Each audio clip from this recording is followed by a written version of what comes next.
Dear guests, dear friends of European Diversity Charters, my name is Barbara. I'm Director of Diversity Charter Slovenia, and I want to welcome you to our roundtable, which we called Empowering Women in Business. And this roundtable, this panel, is organized like a post-activity of first ever Women Diversity Delegation, where 29 women managers from Slovenia, Croatia, and Austria met and spent 3 days exchanging good practices on equality, diversity, and inclusion, also visited some companies, embassy, and also had free time to enjoy culture. But this happened to have time, a little time in between, to meet personally and exchange ideas for future common activities.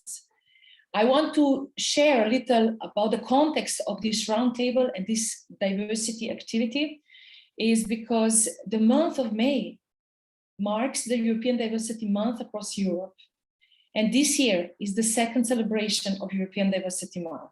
It's a very young initiative, but already very successful.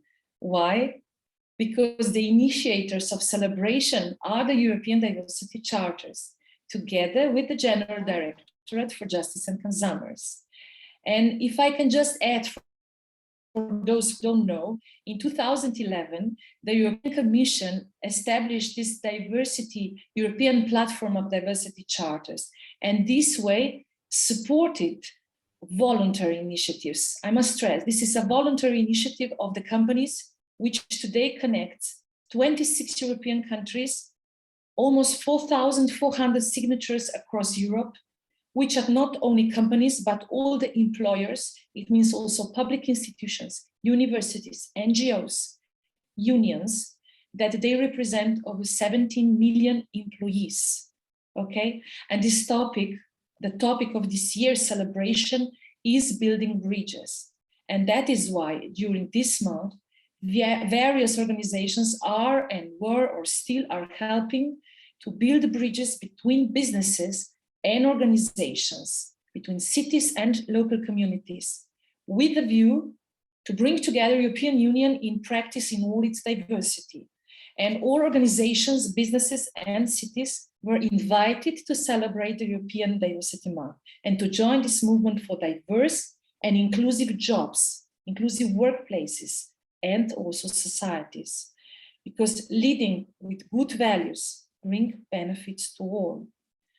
So, diversity charters remains a voluntary commitment of organizations to principles that promote inclusive organizational culture and brings, we know, clear benefits. I will not name the benefits that brings to organizations of all sizes, but you know, it's because it's the right thing to do, you know, to build inclusive societies, to build inclusive places is just the right thing to do.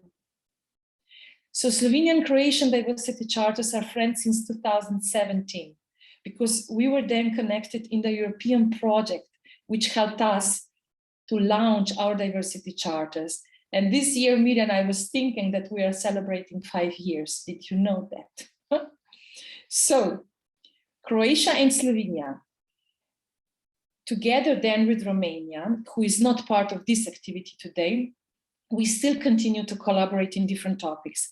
And I want to use this opportunity to say, if you have not heard about Workplace Inclusion Champion project, go to our web pages, because in this moment, we are training first 60 people that will be our future workplace inclusion champions and also ambassadors of the principles of diversity charters in their organizations. And also we launched a regional mentorship scheme, which helps those champions to plan EDI policies, action plans, and projects. But let me finish in the celebration of European Diversity Month, as I said already, together with Croatia, and I have to name Manager Association of Slovenia, that helped a lot in preparing this 3-day study tour. And of course, because of our signatories and future signatories, we have planned this very interesting activity. We call them Women Diversity Delegation, 3-day study tour, as I said. And we have some of those women here today with us on this round table, where we will share some insights to gender equality, but not only to this topic, okay? So please, Mirjana, my friend, she's Director of Croatian Business Council for Sustainable Development, coordinator of Croatian Diversity Charter. If you can add something to this and open this panel of these successful business women that will share with us, that are sharing with us their time today, but most of all personal experiences, good practices, and their views. Thank you. Hello, everyone. My name is Mirjana, and as you can see, I will co-moderate this panel together with Barbara. Hopefully 5 years of cooperation will help us be coordinated and well-aligned, and we will not jump into each other's sentences. So thank you, Barbara, for this introduction. I would also just like to say a few words about housekeeping. Please stay muted the whole time, so to keep background noise down. But if you can, turn your cameras on so that we can see you. I would like to welcome everyone. I would especially like to say hello to our colleagues from the platform, from other diversity charters across Europe, who all joined. Welcome. And also I would like to welcome few men who are here with us today, especially Michael Stuber, one of, I dare say, one of a few experts on D&I in Europe, and also some of our colleagues from Croatian Business Council. Matija, hello. As Barbara said, you have a chat function where you can post your questions and comments the whole time. We'll try to follow up on them as soon as we can. And European Diversity Month of May ends today, so we are closing it with this lovely panel, where, as Barbara said, we'll hear about some of the experiences of business women leaders who joined us on study tour and who will speak not just about study tour, but mostly about their experiences being women in business. Basically, we did spend this month talking about women and gender equality. Why? Because we noticed that, well, statistics say that even though pay gap between men and women in Europe is approximately 15% towards men, gender pay gap, when we talk about women managers, is almost 30% in Europe. So it's almost double the pay gap when we talk about women leaders. Also, we know that women do most of the unpaid work. Statistics say that women in the European Union on average work 22 hours per week doing household and jobs of caring for children and other members of family, while men on average do the same work approximately 9 hours per week. So we see that it's a quite uneven and unfair between women and men when we talk about market and about jobs. So we thought that it would be good to network women, to empower women by getting them to know each other, to speak about their experiences, to share experience, to give strength to each other, and to network and to connect, because this is one of the, as obviously as statistics also say, one of the reasons why women don't advance at work as well as men. So this lovely network where we brought a group of Croatian and Slovenian business women leaders to Vienna, where they met, where they shared their experiences, where they met with the Austrian Diversity Charter, actually gave us a lot of positive energy, and we hope to continue this practice. One of the ladies who were with us in Vienna and who actually had very interesting presentation at the forum on women in business that we had at Austrian Chamber of Economy was Martina Mlinarić from MSG Global Solutions. Martina is working for the company which deals with online tools that help companies business management. So Martina, why did you educate yourself on gender equality, and where this knowledge comes from? And basically, what was the presentation that you gave us in Vienna all about, if you can tell us? Thank you, Mirjana, for the question, and hi to the ladies and men who joined us on this celebration of Diversity Month, especially empowering women in business, which is my passion. So MSG is a company that actually focuses on sustainability, and this is why I'm especially excited when I talk about it. Also, MSG has implemented a lot of diversity and inclusion strategies.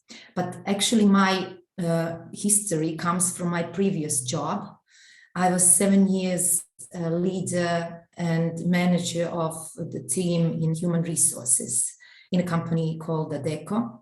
And it's a very big company. And one of the entities inside Adecco is a consulting company called LHH, or Lee H. Harrison, that is focused on many topics regarding human resources, trends, and important initiatives and processes and so on. And one of them is, again, this passion of mine, which is women in leadership. This is when I decided to, firstly, I started to invest my time into investigating why people fail on management positions, no matter what is the gender. And this is where I started to develop my skills and coaching myself, actually going through the training of coach the coach, or train the trainer. Actually, it's coaching in HR for soft skills. And I saw that there are many things that actually we make as an obstacles inside of us. And then I came across special cases in women advancing in business, which was, since I'm a woman, I started to see all these headwinds and all the obstacles that I have put in front of myself when I was joining the business. And this is what resonated with me. And I saw that I could make an influence and impact on women in our market, let's put it this way.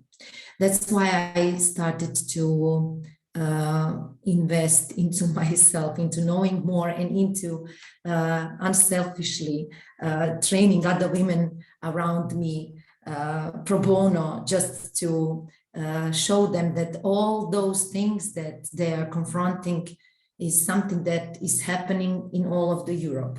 So my presentation in Vienna was about the big survey that was done on 1,500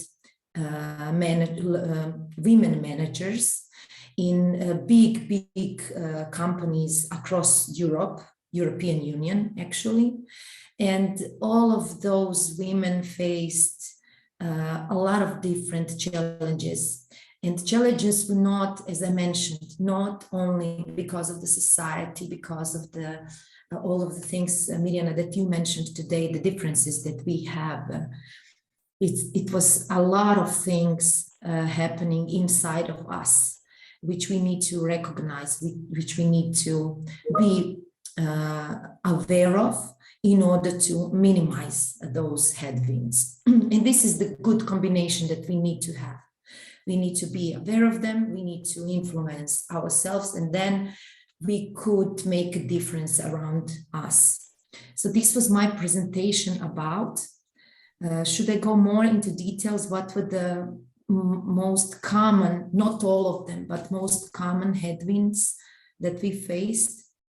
Mirjana? Yeah, we can do it in the next round if you Okay. agree. Let's give Barbara a chance to pose the question. Okay, thank you. And I'm posting the question to my Barbara from Slovenia, but to know something about her, she's a management board member of the biggest insurance company in Slovenia, called Triglav Group. And I have posted a question for her, which I'm very interested in your answer. Barbara, banking, insurance sector, and women. You are a board member of this big insurance company. You broke the glass ceiling, whether you want it or not. You will tell us a little about how you see this glass ceiling.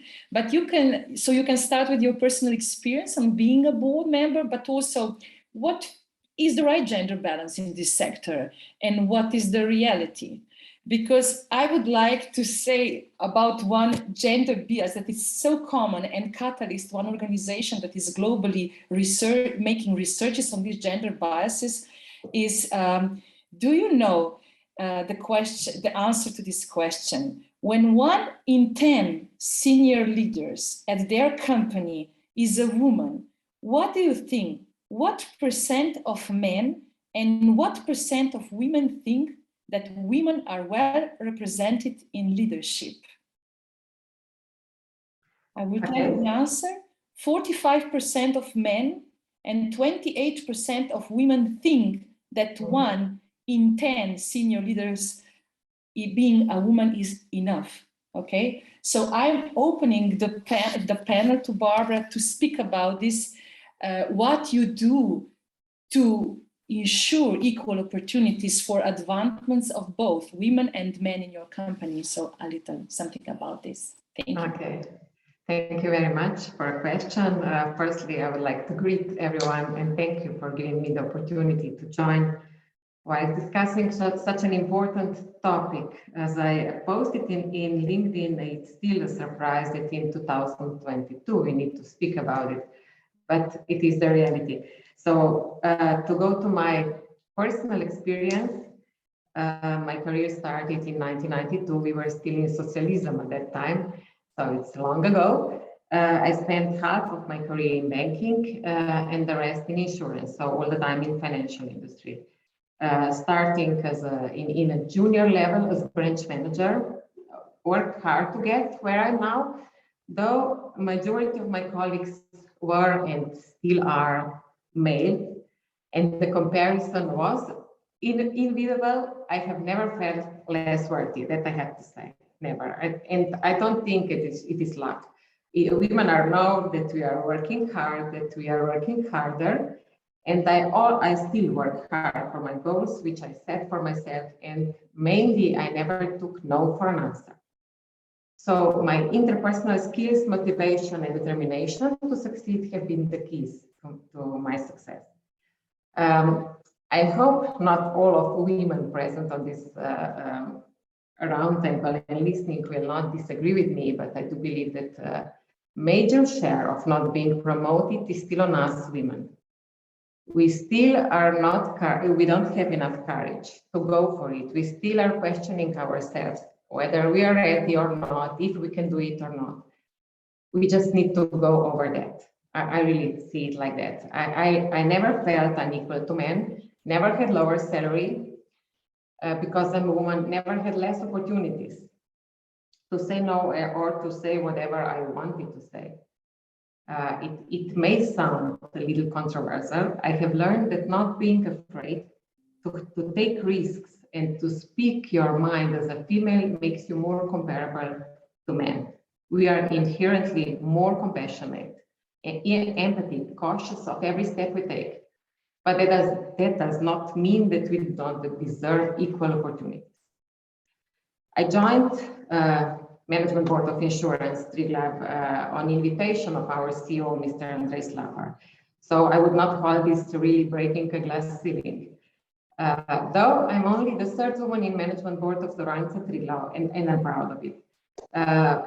as you probably know, the CEO of Triglav Insurance used to be Mrs. Nada Klemencic, who was called Mom of Insurance at that time. She has been appointed in 1989 and stayed on this position for 14 years. At that time, she was, I believe, the one and only CEO in the finance industry as a woman. After her in 2011, my colleague Marica Mako was appointed as a member of the board and employee representative, and she is still in the management board position. And in 2017, I joined the company. So 3 women in history of 200 years on the management board. But today we represent 33%, which is fine. We are improving. We still could say that in financial industry, there are men in particular. Maybe it's tradition. I don't know what would be reason. But when asking me about the proper balance, I would say that we have to have balance of both genders, because we can really combine one another, and it's the right thing to do. Due to the fact that the financial industry is very highly regulated, and all the members of management board or supervisory board need to fit in proper policy. Many diverse criteria are required, and when male and female meet them in the same manner, a woman would have an advantage. That's true, that we were able to succeed.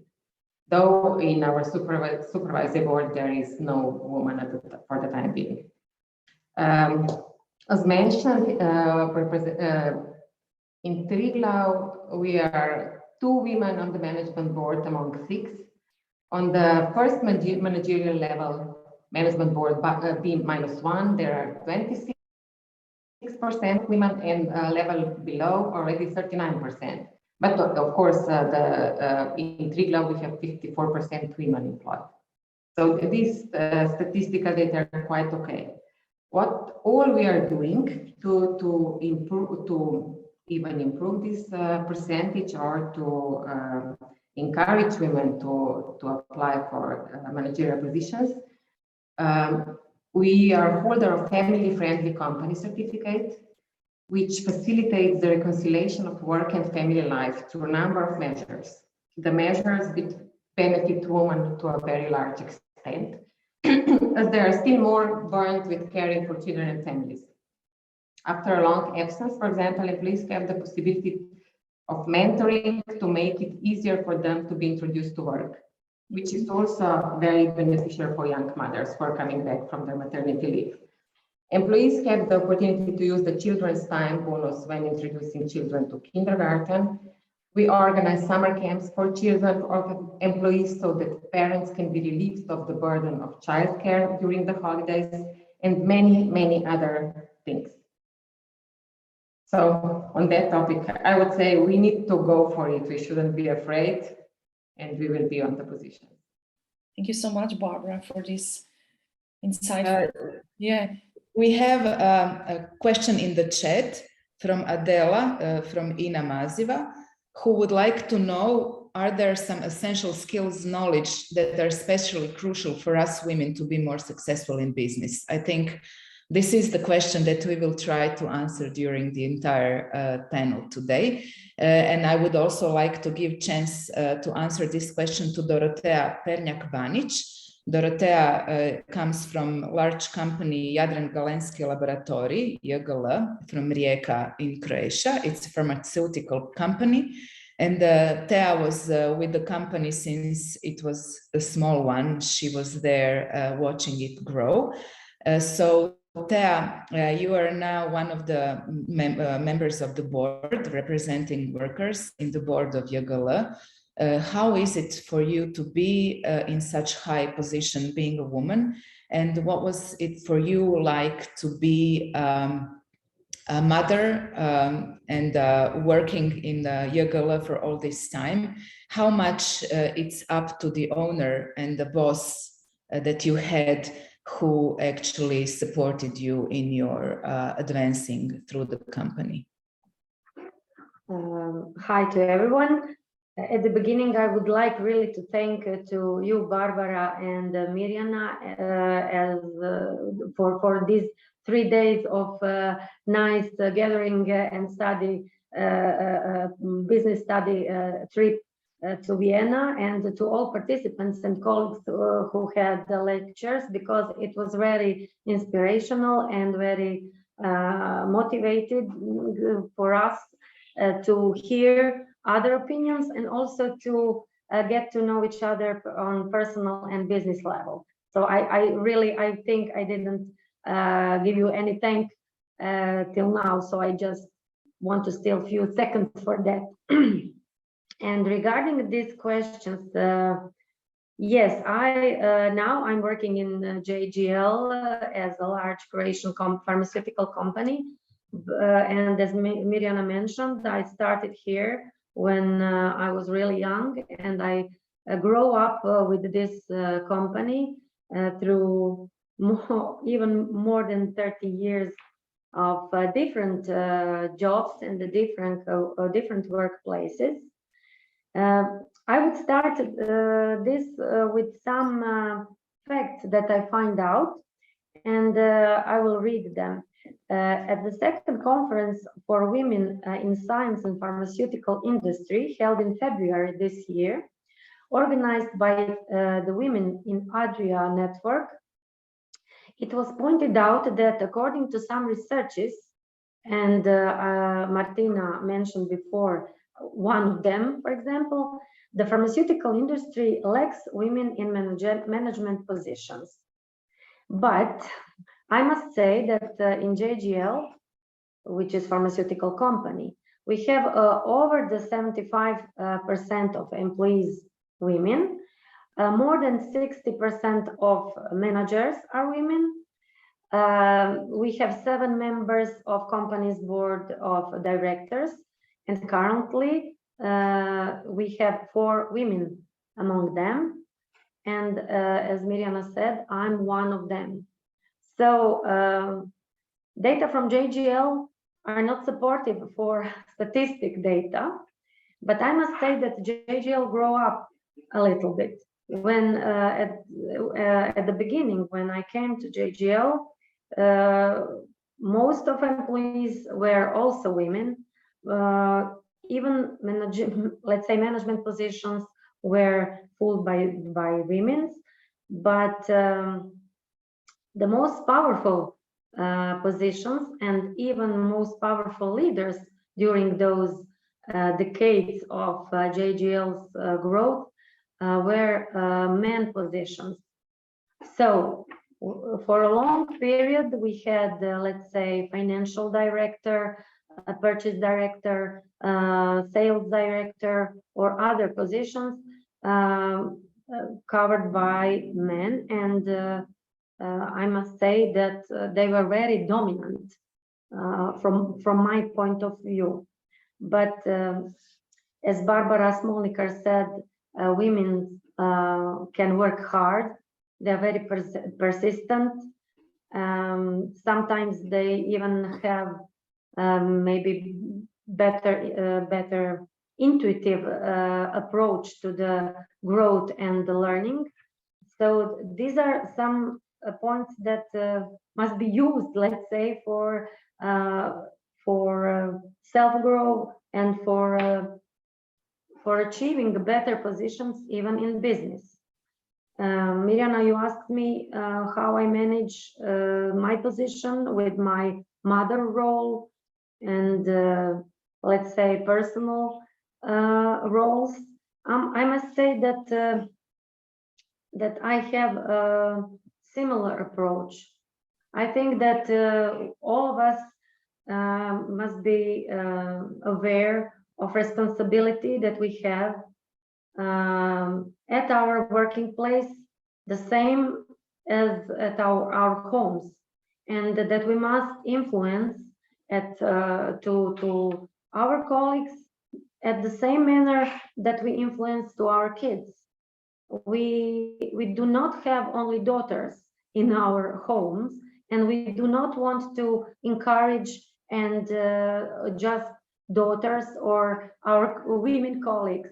We must influence to both of women and men to be, let's say, equal equal at the way of respect, mutual respect, of competencies, knowledge, also personal skills, and goodwill to make teams together, to make goals together, not to be selfish, because sometimes some people, especially in the past, thought that it's good to be selfish to be promoted. It's good to be selfish, not to share knowledge, competence, and skills. But that is so wrong. So wrong. Yeah.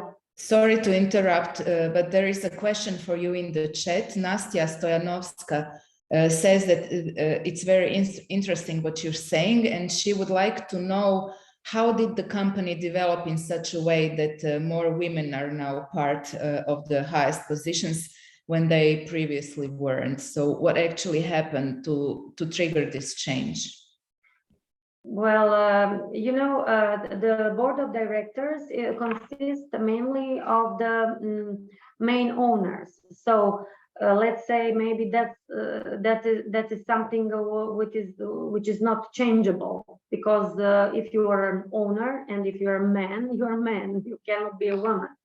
But in our case, we have a few things. First, our owner, who is a man, biggest owner, who is a man, have a daughter. So he decided to share part of his, not just his property, but his knowledge and skills with his daughter. I must say, you mentioned, Mirjana, you asked about leadership of company who can influence on the changes, and I must say that our general director, Mr. Smiani, is very positive and very open-minded through all differences. So that's the one of the reasons. So he assured that one of members would be his daughter. So that's the one woman. Then two other women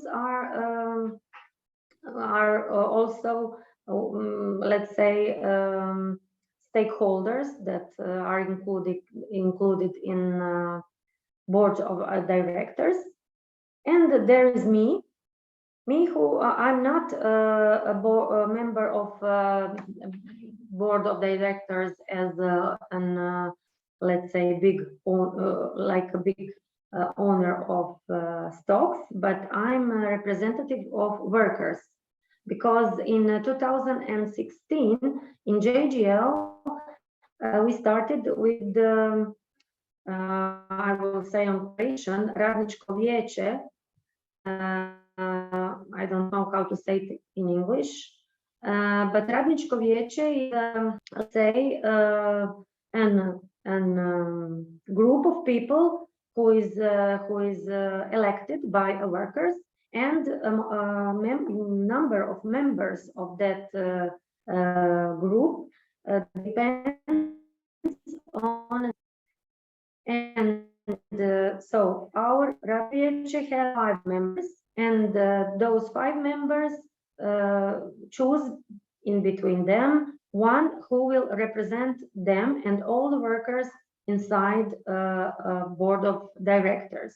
And I think that my colleagues in that time, in 2016, when I started to be a member of a board of their directors, they thought that women will be better in communication with those people there than men, because I think they count on women's empathy, openness, I don't know what to say more, plus of course knowledge and competence, and let's say open mind for different questions, which are sometimes including also differences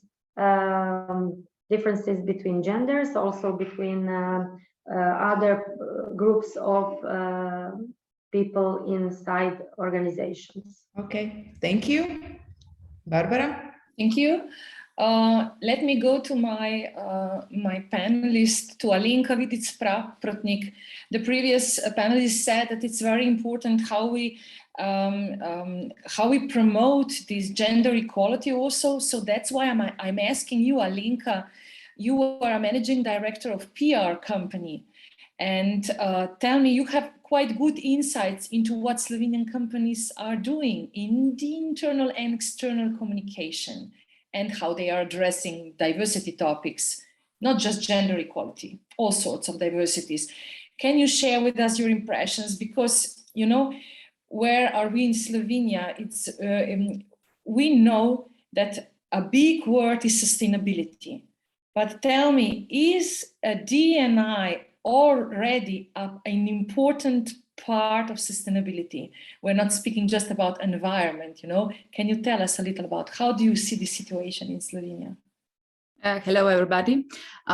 It's also my extreme honor to be here today. So Barbara, regarding this sustainability, maybe just I'll start at this part.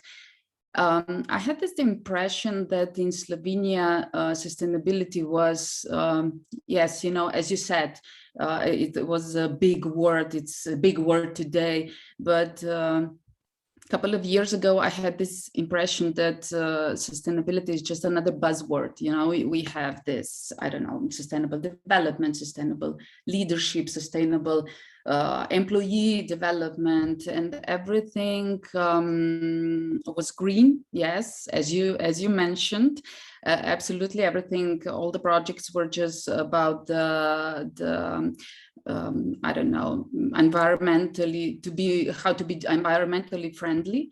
But in a couple of years right now, I'm getting this great feeling. My feeling is that, and I'm really glad about that we are finally talking about those 3 Ps, you know, people, planet, profit. It's not just the environment. It's really extremely important. Absolutely, we all know that, but you need to work on people also, and you need to be really open-minded about the profit part. So I'm glad that in Slovenia, those 17 sustainable development goals are really put in place, and that inclusion, diversity, and everything is really starting to be talked about in Slovenian companies and organizations. So my impression about Slovenian companies and organizations is that I see a lot of great practices now in a couple of years as I'm following this, especially among larger companies. Why? Of course, because the stakeholders demand it. They were under the public scrutiny, and they needed to work on this.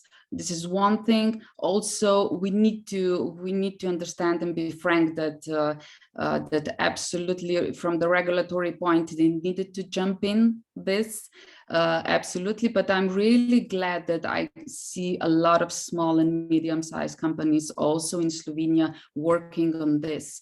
But it's always the funny part is that it's always the person behind these projects. You know, if somebody has this affinity and is really wholeheartedly involved in this, and sustainability, all those 3 Ps are really something that is close to their heart, then they are going to work on great projects and great practices, and we can see a lot of beautiful stories that are emerging here, stories that are changing lives, not just for the employees inside the company, but also for all the other stakeholders. So this is my impression about the Slovenian, thankfully, not just environmental part of the sustainable development. Thank you so much, Alenka, for this. Super. Can I pass on the word to you, Mirjana? Yes, thank you. With us is also Ms. Sanja Vučković. She's one of the executive directors at RBA Bank in Croatia.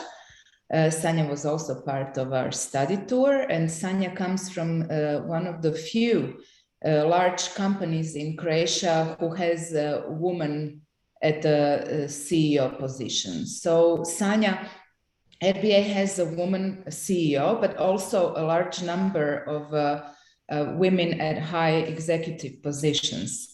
So my question for you is the high representation of women in your company result of a woman leader, or is it a result of some thorough company policy? Do women help women advance, or is it vice versa? Thank you very much for the question. Thank you.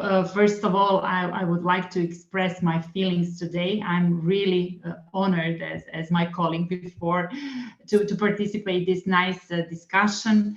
I enjoyed our trip in Vienna really very much, and I was inspired, and I was thinking from then a lot about these topics, and I'm really enjoying listening of all of these opinions and experience, actually from various industries, which is really very, very appreciated from my side. So yes, this is true. I'm coming. My story will be also a very nice story, and I would like also to use this opportunity to inspire some others and to say how I see it, how I see the reasons for this actually happy situation that I have in my organization.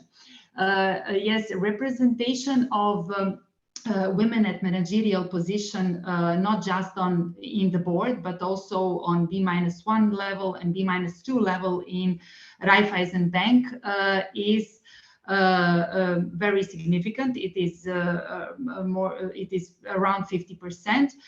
And I'm very glad that we have such significant organization in Croatia and that I'm part of it. But the importance for me is actually that this fact of having this share of women in on managerial positions in the organization can tell you a lot about the leadership maturity of that organization. So it's not just a happy coincidence for us women to work in Raiffeisen Bank. It is also a result of the leadership, which is primarily focused on the same values, on the values that we share, and connect these values under the same vision. We focus very much on proactivity, responsibility, learning, and collaboration. So we, by these statistics, actually, from the outside, we showed as an organization that we look under the surface and that we see the true capacity of each individual, no matter whether this person is a woman or man or any other group of persons, and that we actually give this opportunity to that person. Yes. Thank you so much for this answer, Barbara. It was so provocative question from Mirjana to Sanja. Women help women. So I'm opening the word and a little slightly changing the topic to the women in science, because I have with me Eva Premgo-Bogataj, who is a founding member and managing director of IU Leadership Learning Worldwide. And she has a very interesting story in her family, because this organization from her is educating future leaders. Okay, so they are like trying to put like a signal where to go, you know, in leadership. But let me go to your women stories of your family. When talking to you, I could see where your passion comes for diversity on general. You know, your grandmother, from the talk I had with you, was one of the women in your family that strive for more gender equality for women in science. For anyone who doesn't know, Marija Boršnik, she is the first lady of Slovenian Slavic studies. So she was in late, you know, early 90s, a big fighter for gender equality in one way, walking the talk. So please, can you share with me this story? Because I want to, you know, open, this space. We have universities that employ people, not only businesses, and we want them to, equally be part even of the science, because science needs gender equality. Please, Eva. Barbara, thank you. Hello to everyone. I'm pleased and honored to be here. Perhaps I will refer to your statement, Barbara. You said women in science. We celebrate Women's International Day in Science. Why do we need such a day? Because women, despite beautiful words on paper, still do not have equal opportunities in science. I will illustrate what I mean. How do children draw a scientist? As a man or as a woman? Of course, Slovenian scientists are trying to break through dogmas and stereotypes, and there is a belief that the most exposed women are in natural sciences because there are few of them only. Here there was a big breakthrough in last few years made by a professor of electrical engineering, now to become our minister, Emilia Stojmenova-Duh. Due her, more female scientists enroll every year. However, if I go back to humanities, I can say that we are far from where we should be. Women are often a big challenge to women, I must say. Specifically, I can say from the example of the story of my grandmother, my mother, and myself, that all of us scientists, women scientists, had to change our scientific path because of the gender. So my grandmother, as you said, Barbara, wrote in her first book that the biggest obstacle was given to her in the cradle because she was born as a woman. She was, as you said, the initiator of the research of female authors in Slovenia. She was the first to include female authors in literary canon. Can you imagine? Because there weren't any women before, which of course caused her great problems. She pointed out the poor conditions of women due to the gender. And I'm happy that I was in 2007, I was part of a huge project. This book is what came out of it, which was carried out by different partners, but also the Academy of Science, which is the Forgotten Path, presented all the scientists, silenced, unknown, but women who shaped Slovenian future. This book is heavy, you can believe me.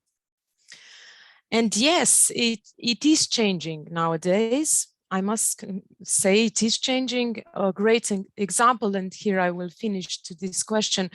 Recently, an association, She Knows, Ona Ve in Slovenia, which is developing a network of Slovenian female scientists, authors, women, successful women in any way. It is doing a great job to achieve a goal of 50-50 gender ratio in the media by the end of next year. We shall see if it comes there, but it's on its way. Super, thank you so much, Eva, for these insights. This is really interesting because I think just yesterday Croatia promoted another generation of doctors, among which 54% were women. So women are more represented in science, but still we have young surgeon ladies leaving the country because they cannot advance as much as they earn and should. So we do still have something, I don't know if it's called glass ceiling or not, but my question to Martina is, why do we so much want to promote women in leadership positions? Is it because we are women and we strive for ourselves and our daughters, or is it because women are different leaders and actually bring value to the entire society? What are those values that women have and that actually help good leadership. Okay, let me unmute myself.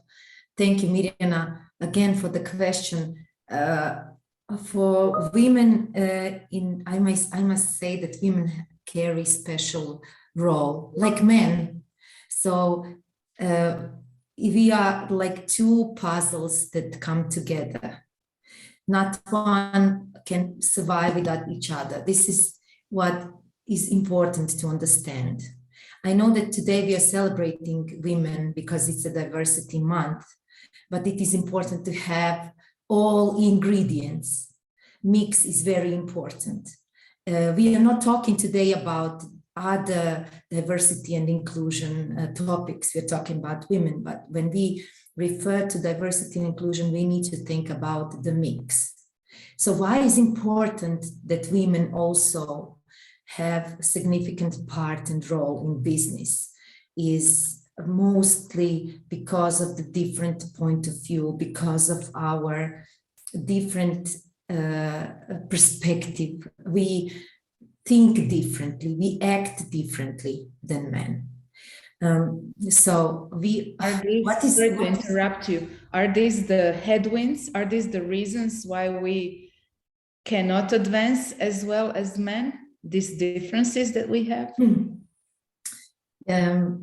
We can, so we can advance, but today headwinds are strong, and the headwinds that we need to realize, that we need to be aware of, might be lowered down if we are aware of them, and then we know all of the different acts and procedures and emotions and all of the things that we can change in order to minimize them. Maybe just to say, so women talk about the team not representing themselves that much. This is good when you want to keep the team together, when you want to bring everybody together. But when a woman has to present herself in front of other people to show how competent she is, she needs to forget we. She needs to talk about I. And we don't do that often. Men do it naturally. Why is that different? So when we talk about women are very good leaders because they bring everybody together naturally. But when there are different roles in different situations, when you need to think about yourself and present yourself, your accomplishment and yourself, what you did, not what we did, what you did. What else? Women are very assertive naturally in communication.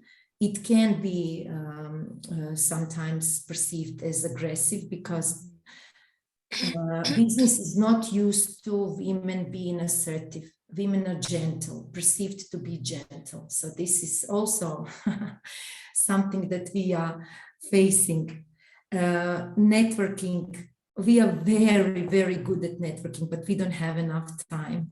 And we run from work to home to take care of what other ladies explained today, other important roles we have in our daily job.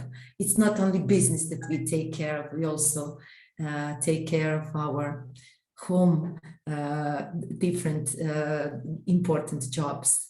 Also, let me interrupt you quickly. We have another question. How to deal with negative emotion and if it's okay to show negative emotions as a woman at work. You just said that when women are assertive, it's very often perceived as aggressive. So does this mean that we are not allowed to show negative emotions at work? Well, it depends what negative emotions are. So there are some emotions, negative emotions that are not supposed to be present on job, like insulting people and so on. So that's not at all, doesn't have to be present on job. But when you talk about women and emotions, if you are explaining how you feel to your colleagues, if you're not feeling well regarding a situation, it is good that you talk about it and you discuss it. if it's happening with one person, you go and talk individually with one person. If it's happening in a team, you gather the team and you say, how does it make you feel? How something affects you?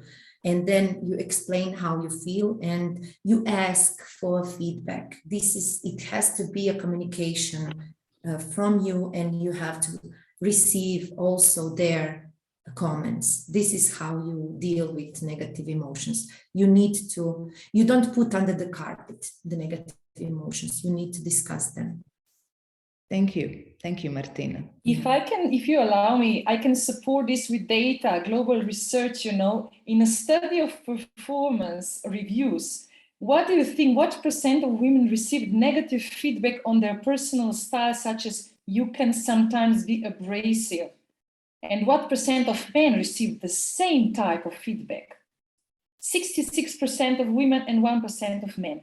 So the environment is very complicated, Yeah. And I was thinking while listening to each other that perhaps if we cannot change these emotions that we have, perhaps we should invite to this room men and say, we cannot say I, because I'm in my nature is that I say we. Can you understand this? And you the same respect me as the others. Understand? Perhaps we should invite men also.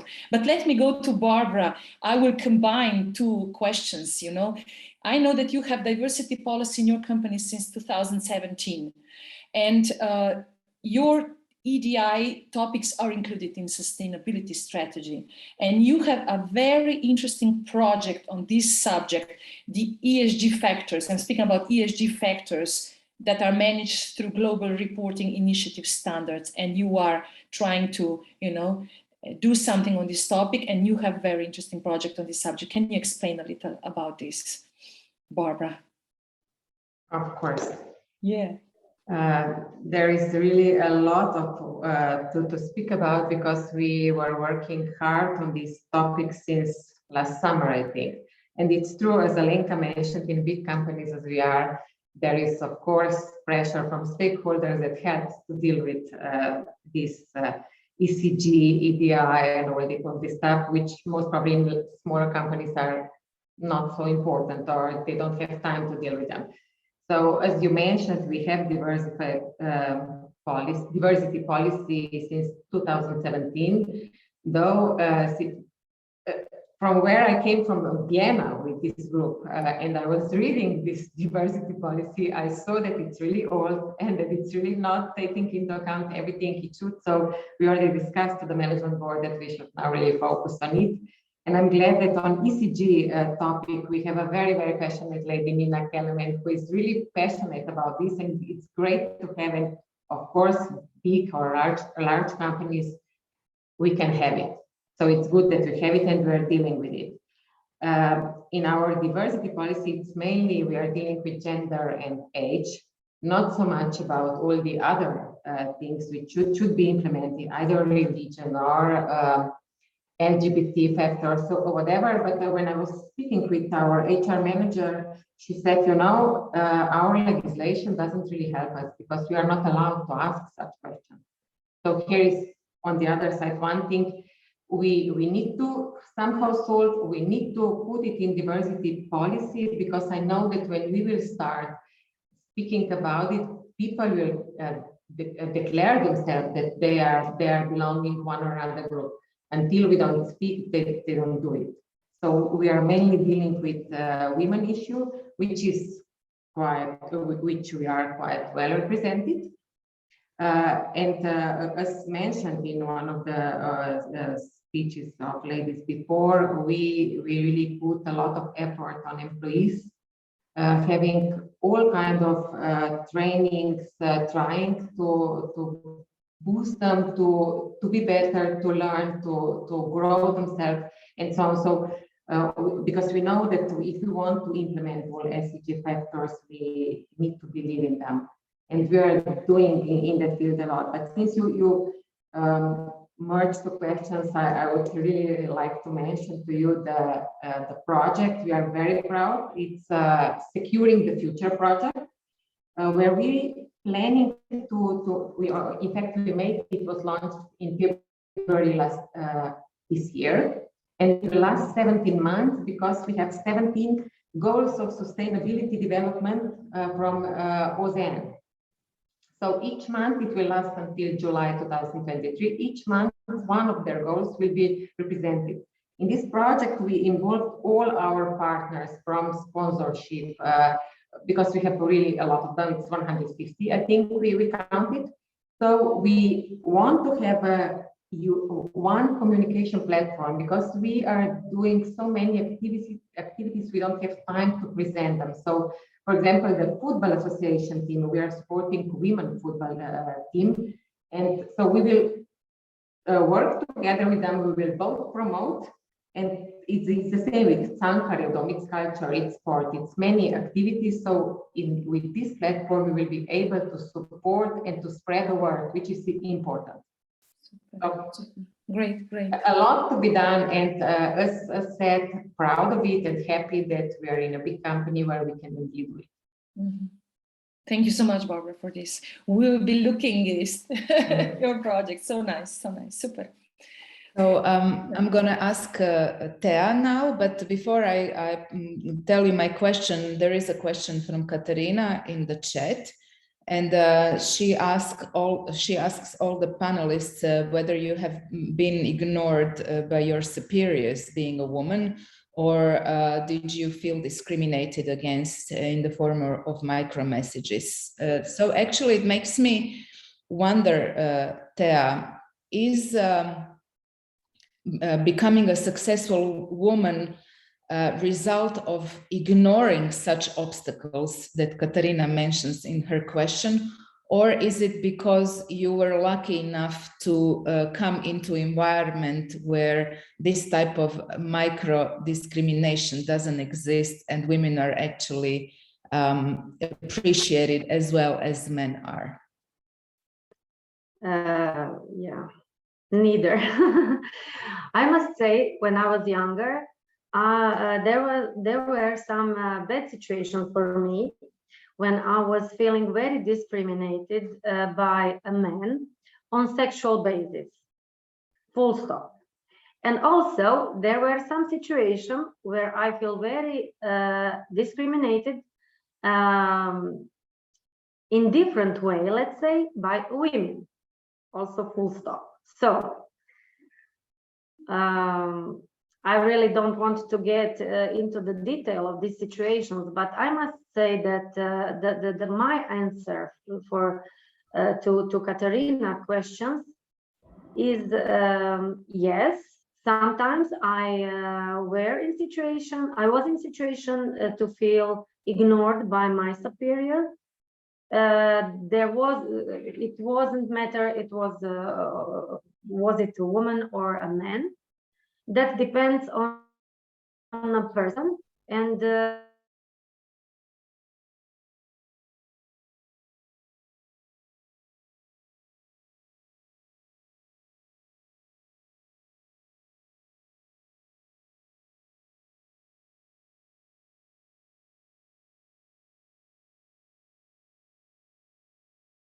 my father, because my father told me long ago that yes, you are a girl, but you are the same as your brother who is a boy, and I will treat you both same.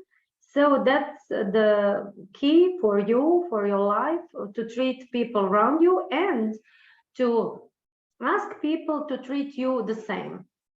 And that's the let's say my recipe for success, plus lots of work, lots of learning, and lots of other things that girls already mentioned. Sometimes, yes, the cure is to ignore, sometimes is to even to protest, and in all situations, the one of recipe is to, let's say, to take responsibility for your self position, you know, not just to take a role of victim anyway, but to take responsibility, to think about the position, to think about all possible actions you can make, and then to choose one that you think would be better in that case, and then combine them all during the time, if I may say. Okay, so I understood that your success came despite of the discrimination that you felt on the way. Yes, but I don't want to say like that wasn't, let's say, 100% case, you know, because it would be always you have I think that, and I consider myself a little bit lucky, not just because someone opens some door for me, but maybe because I find out that I must go to many doors and to open them by myself. So okay, thank you. So this means actually that it's up to us. We have to fight. yes. Thank you, Barbara. I know maybe that is not the answer that you want to hear, but yes, I believe that is. No, it's a fact. We just have to agree on it. It's a fact. Yeah, it's a fact that we have to agree on. Usually we want that someone else should be responsible for what is going on with me, because in our education, so it was just a super question: who is responsible that the programs of the country don't come to the companies, you know? And we would also point to the country, you know, to the politics, you know, they are at fault, you know. But then we agreed that we should all do something to, you know, to get the information, to do something on promoting. So if we each takes their responsibility, we can move the things better. But now I'm going back to Alenka. I will combine two questions for you for my previous panelist. In one way, I am asking you, PR industry is being 2/3 female-led, showed PR gender index in 2022. They say that men continue occupying most seats at the boardroom table. I want to know, what is the situation in Slovenia, and what, in your opinion, are the main obstacles that women face in progression for senior positions? And also tell me why this kind of female retreat, we call them, this excursion study tour to Vienna, why they are important for women, you know? Why not to have men also on this kind of tours? So why is it good for women? I give you the floor. Yeah, I need to unmute first. Dorothea, thank you. Just for I really agree with you. It's regarding your answer. But just to go back to your question, Barbara, I think last week I was talking to my colleague, Alenka Jelen. She's a professor at the University of Stirling, and she's right now conducting a research. She has a research project on women in public relations in Slovenia, because this was not a topic that was particularly researched in Slovenia. And during the discussion, we got some really interesting points. Also in Slovenia, we have approximately 70% of public relations practitioners are women. But having said that, we have another challenge. When we talk about, there's an inequality when we talk about the centers of power. The majority of owners of the biggest PR agencies are men. The majority of lobbyists are men. Women are talking to not just all men boards, but a lot of men boards. So we are working in man-centered, power-centered industry in PR, also here in Slovenia. But I'm not saying, and this is where I really strongly agree with Dorothea, and also Martina has just some great points. Also, I remember her points from Vienna. I'm not saying that this cannot be turned around. Absolutely not. I believe that women need to focus on something else. We need to focus on our talents, on our ambitions, and definitely not be ashamed of our ambitions. We need to focus and not be ashamed, absolutely, on the way how we communicate. Is my, if I'm talking in a little bit more ambitious way and somebody perceives it as aggressive, okay, I'm gonna just ignore it because damn, I need to ignore it. And something else, we are good at networking, but we are not particularly good at networking in, you know, with a focus. We need to build our networks, and we need to stop being so quiet. When I'm on a lot of conferences or meetings, men are asking the questions. They don't care. If they have a question, they will ask it, and that's it. And we women, we just need to formulate the right words, so everything is going to look like that we know a lot of things. And we just need to stop being quiet. This is one thing that is extremely important in my opinion. Is there a glass ceiling? Let me be just a little bit poetic here. When we will roar loud enough with our knowledge, with our talents, with our ambitions, when we will come to meetings prepared and do stuff like men do, when they know their worth, and they know they have ambitions and they focus on it and just go on this path, then we will not notice the ceiling. It's going to be there, but we're just going to break through. Maybe as Barbara said, Smolnikar, that she doesn't have this, I think that she works so hard, so that she was not really focusing on am I not advancing because of the man around me or because of me? She just put in the work, and that's it. And that is why she doesn't have this extreme feeling that there's something, that she's a different board member as any other.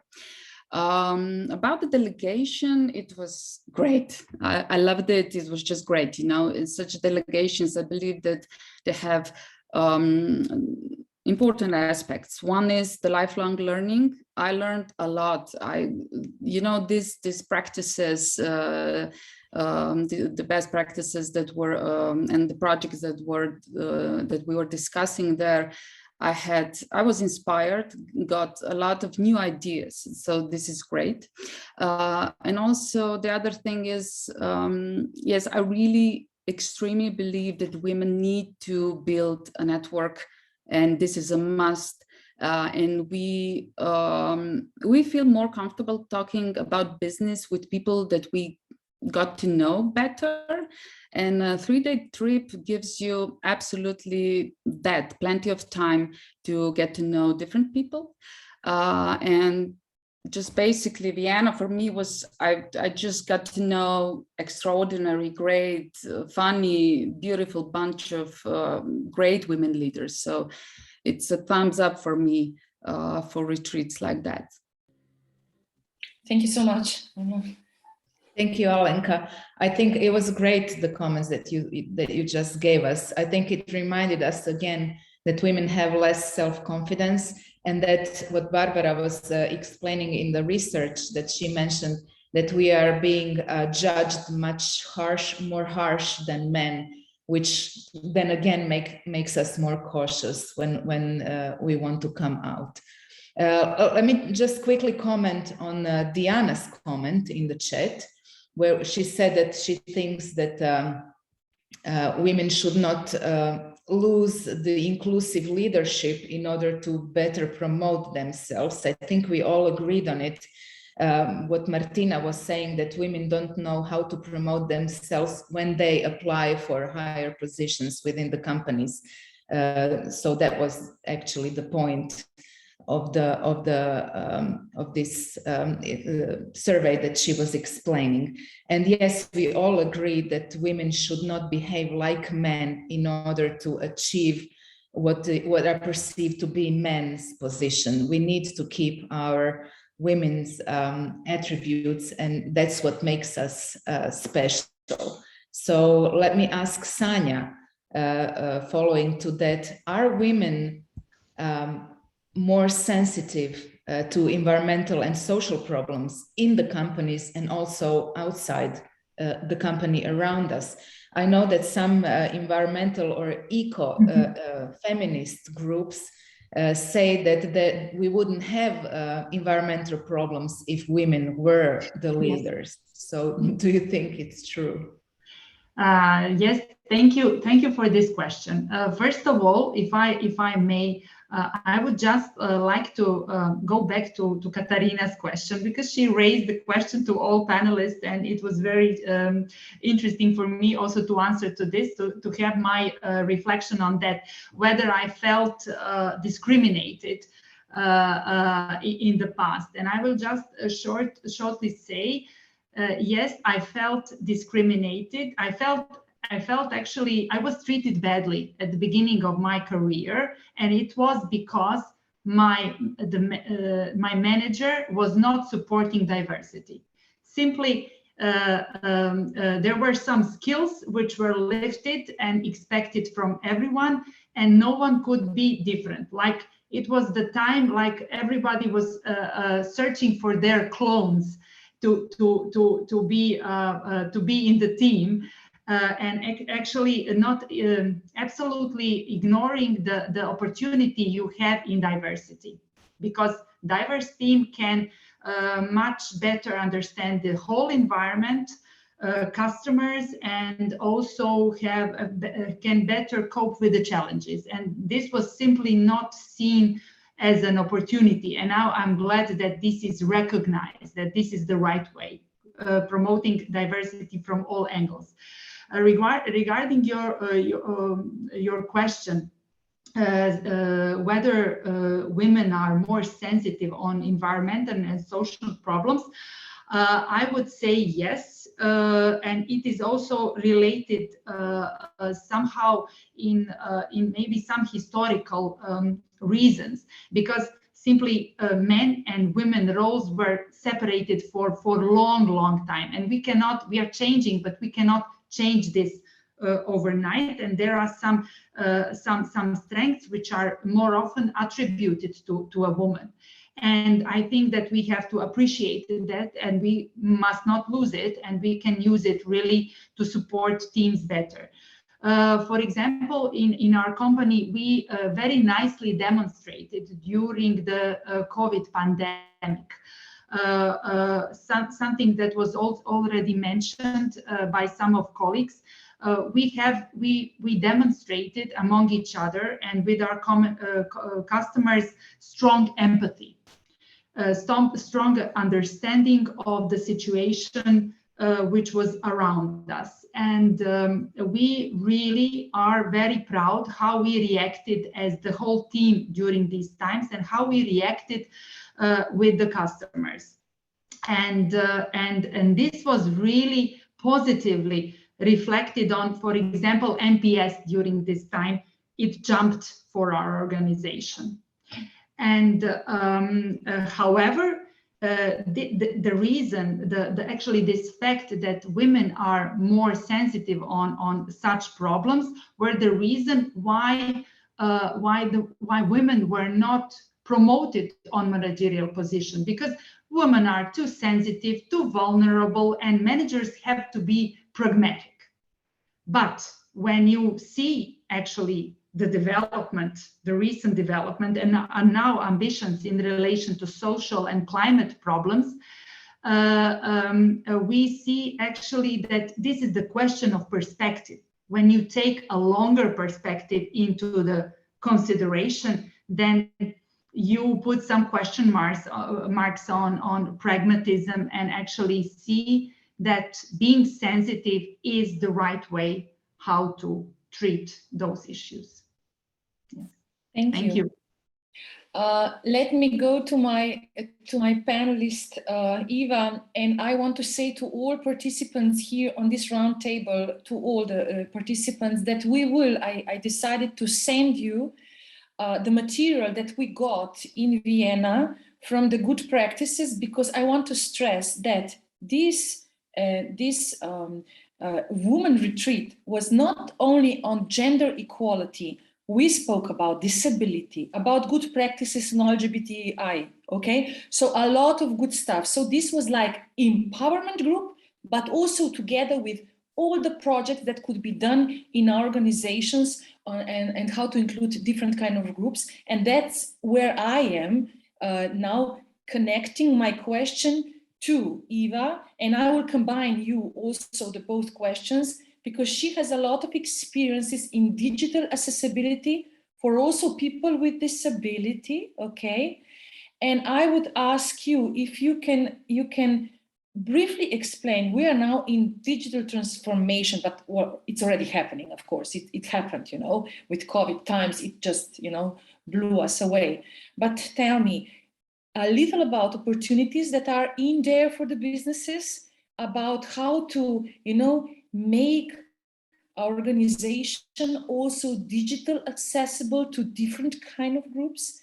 And please, can you connect this topic with the future competences or future role of leaders that promotes and acts within values that support sustainability, because you are training future leaders for more sustainable working environments. So please, can you combine these together? And this would be one of the last questions for you. Thank you, Barbara. Yeah, well, we are forgetting that if we don't get the right information, if we have all kinds of disabilities, if we're vulnerable, let's say, in a way, either we don't hear well, we don't see well, etc., we're already eliminated by default. So at this point, the digital accessibility comes as an extremely urgent topic to address immediately.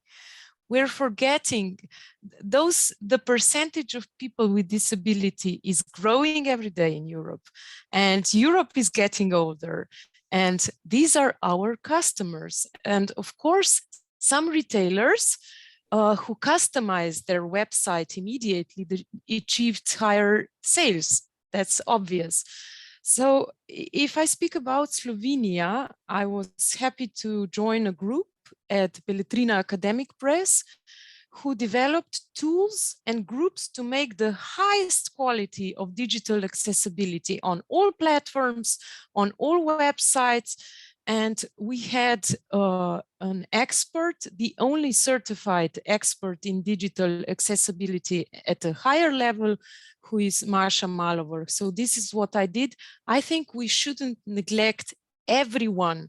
We're not talking about disabilities we're aware of. We're talking about much broader group. And if I go a step forward, what do we want to do with the AEIOU of leadership?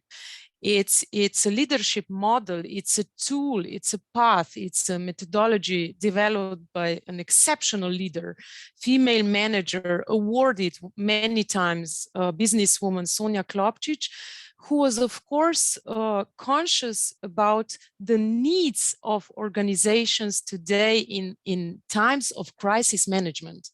We are doing only that at the moment. We do not know what awaits us. So we have to help leaders to develop not only their mental, but also emotional, spiritual intelligences. that are necessary and for effective leadership, for sustainable transformation, for collaboration, for co-creation, and so on. And it's not an easy thing to do, but I think if we want to have smart cities, you know, we have to have smart people as well. And to finish, I think what so many of you stressed is vital. We have to be brave. We have to be, on the other hand, aware of our inner strengths and abilities. We have to connect with our feminine, intuitive leadership, which is very useful today. And at the same time, I want to stress something which helped me a lot, namely, we have to exclude people in our daily lives which lower our values, and we have to socialize to meet with people who raise us. Let's stop messing with all those dogmas and all those taboos, because I saw in Vienna, I was thrilled about all the female managers. It's an exceptional treasure, let's say, we're facing here. And I know that female can lead to a better, greater future. Thank you so much, Eva. You really pointed out the most important. I want to just add to this. Barbara, sorry, I have to interrupt with you. Sorry, I just want to use Michael Stuber while he's here and he's about to leave. If you can please turn on your mic and tell us what you wrote in the chat. Don't let me read it, please, before you go. Unmute yourself. We don't hear you.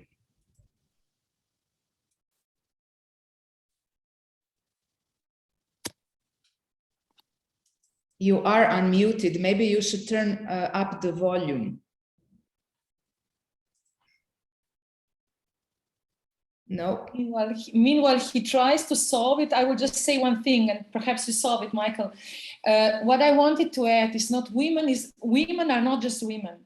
Women are old, are young, are with disabilities, are with the same sex orientation. So when we think about women, we should think intersectionally, you know, so to really look beyond a gender, you know, over the gender. That's why I said to Eva, talk a little about disabilities, because it's something that is coming to us. We are getting older. We need bigger fonts on the screens. We need a speech to text, etc. When we are holding a child in our hand, or if we are holding, I don't know, a cooking machine, I don't care, you know. So Michael will not be able to say, but Mirjana will explain what he wrote. So we can just go to the last question to all the panelists. Yes, one short tip for every woman that wants to, you know, like go, you know, ahead with her wishes, whatever her goal is, you know, how to be on this path without fear. Okay. We can go to the first one. Mirjana, who was the first one? Your Croatian colleague? Who? So I don't know if we have time, but maybe from all 6 panelists, if whoever wants to answer this question can answer. So what would you advise women how to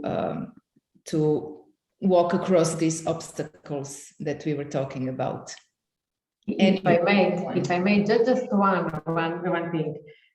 For sure, all of you, or a lot of you, read the book from German psychologist Ute Ehrhardt. Good girls go to heaven, bad girls everywhere. It really gives you an insight how to break the rules and get what you want from your job. And what I liked the most when I read it, that it was on the first page. Not everybody has to like you. You don't even like everybody. So, you know, it's really something, all, especially our younger colleagues who are supposed to be leaders in the future, I really give you strong advice to read it. Otherwise, just be brave and don't be afraid to take risks. We are much better in so many things. We just have to take it. So that would be all. from me. Me too. I want to say something, even though my voice is leaving me. Be brave. You have everything that you need to be successful. And you are right, whatever your truth is inside of you. And for all the women, please help each other, be kind to other women. It is important. It is an issue that we have. And just go ahead and do it. This is what you have inside of you already. That's my final message. Thank you. Thank you. Alenka, Sanja. Hello. Yes, Those were so great. Those were so great final thoughts that I don't think, maybe just another book, Barbara, another book was from, I think it's Mirela Visser, The Female Leadership Paradox. There's a lot of great tips in there for everybody to look into it. Maybe in just one sentence, we need to just don't be afraid to fight, negotiate, build a network, have an army of mentors, promote each other, be visible, but most of all, just don't quit. Yes, I can thank agree you. with, if I may say, I can agree with, sorry, Sonia, I can agree with all of you. I would just say be persistent, connect, and influence. Influence to all men and women to be respectable and to respect each other, and to go to take their goals without disrespect to all the others. Thank you. Sanja. Yes, thank you. So I fully agree with everything said. And I will just repeat actually that I believe that we have to be all brave and relying on our strengths, unique strengths that we have. So whatever they are, we have to be brave with promoting our strengths, especially one very important, compassion with the team, which is then reflected all over. So thank you all for sharing your thoughts. Thank you. Eva.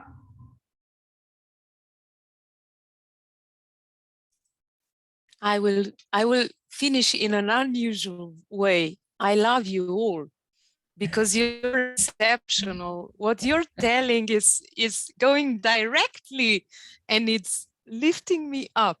And this is what we should do. Thank you. Thank you, Eva. So before I give Barbara the last words, I have to tell you what Michael Stuber wrote to all of us. I think it's very important. He said, he gave us 3 observations. First, women should not carry the burden of making their case, initiating change, nor educating other or men. So it is not only our job.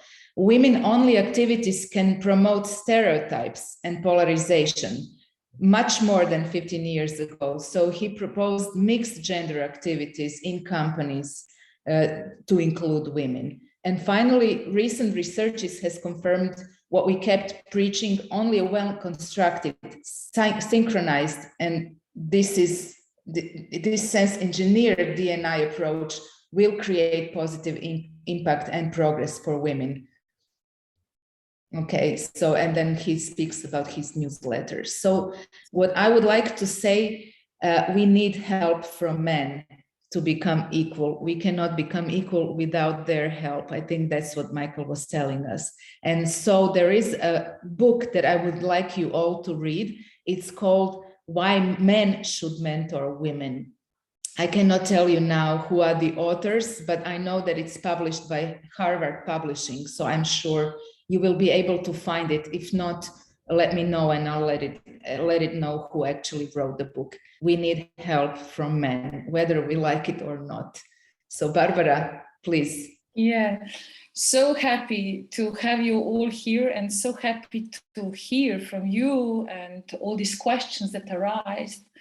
I had here written something that I would just want to add at the end, you know, that these 2 past years has opened a lot more eyes to the climate crisis and heightened inequality, and also the failures of governance and emergency response, okay? All of which hit societies most marginalized the hardest, while elevating also risk for business and governments alike. But we know that companies, organizations, governments who did not forget about diversity and inclusion and also nurtured inclusive organizational culture during the pandemic. It means, you know, to include people, to include citizens, to include employees into the communication, you know. We know that these organizations developed a greater empathy among employees, among society and their clients. So with this, they strengthen the connection of employees and better understanding of new normality. I know, I read a lot of research that empathy and connections are, however, a key tool of modern leadership, is something that is natural to women. And investing in it pays off for companies, for organizational, especially in dealing with the consequence of the crisis. And we don't know what it's coming up to us. But I have to say to the end that we should be, you know, like good how we are, you know, we don't have to change ourselves. It's something that we have, it's like we have a natural gift for future leadership. So let's, you know, take this and go back to our homes and to our organizations and be more, you know, happy about how we are and strive whatever we want to do in our lives. So thank you so much for coming up, to all the participants, to all the guests from European Diversity Charters, to my pen, to our panelists here, 6 women, and all the managers, 29 managers gave time, 3 days, go there and stop the time a little bit. And there we can find innovation connections, not in the everyday quick, you know, way of living. So thank you all for coming and be with us. Thank you, and thank you for celebrating Diversity Month with us today. And next year we repeat this. Okay. And thank you, European Diversity Platform, for supporting our work. Yeah. Our background office, Katarina, who doesn't know her. Thank you, Katarina, for moderating it behind so well. Bye-bye. Thank you, bye.